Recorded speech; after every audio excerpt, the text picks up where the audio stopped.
Et pour plus de détails sur cette crise, mesdames et messieurs, on a le plaisir d'accueillir au bout du fil Nehal Chafai, chercheuse en sciences politiques et en stratégie. Bonsoir. Bonsoir Yara et bonsoir à tous les spectateurs.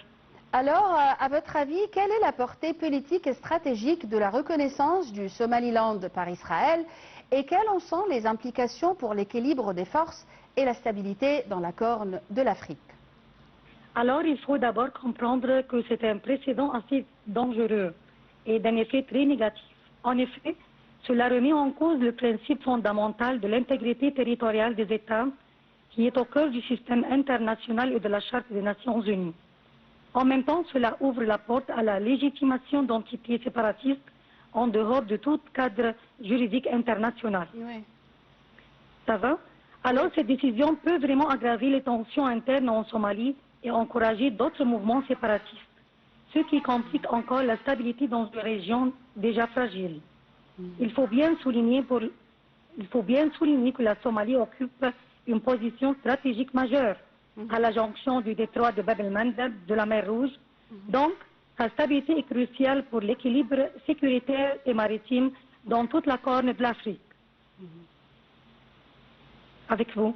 Et dans quelle mesure cette reconnaissance constitue une menace pour la sécurité régionale et internationale et quelles options s'offrent à l'Égypte et à la communauté internationale pour y faire face? Quand on commence à reconnaître des entités en dehors du cadre de l'ONU, cela affaiblit les règles du jeu international. Alors ce geste unilatéral peut affaiblir le multilatéralisme et fragilise le rôle des Nations Unies. Et peut créer un précédent qui pourrait être utilisé ailleurs dans le monde. Tandis que pour l'Égypte, le sujet est très sensible.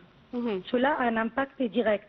Toute instabilité dans la Corne de l'Afrique touche la sécurité de la mer Rouge et du canal de Suez, qui sont des axes très vitaux pour le commerce mondial. Cela peut également favoriser le renforcement d'acteurs non étatiques ou hostiles à proximité des intérêts stratégiques égyptiens. Alors, face à cette situation, l'Égypte continue de défendre l'unité et la souveraineté de la Somalie, en coordonnant ses actions avec l'Union africaine, les Nations Unies et d'autres partenaires régionaux. Il faut noter que le refus clair de l'ONU et de la majorité des États rend cette reconnaissance essentiellement symbolique, sans véritable effet juridique sur le terrain. Merci beaucoup pour vos éclaircissements, Nehal Chafai. Je répète que vous êtes chercheuse en sciences politiques et en stratégie. Et on passe, mesdames et messieurs, à la crise ukrainienne. Plusieurs dirigeants européens s'entretenaient mardi sur la situation en Ukraine. Leurs équipes ont annoncé que parmi les participants, le Premier ministre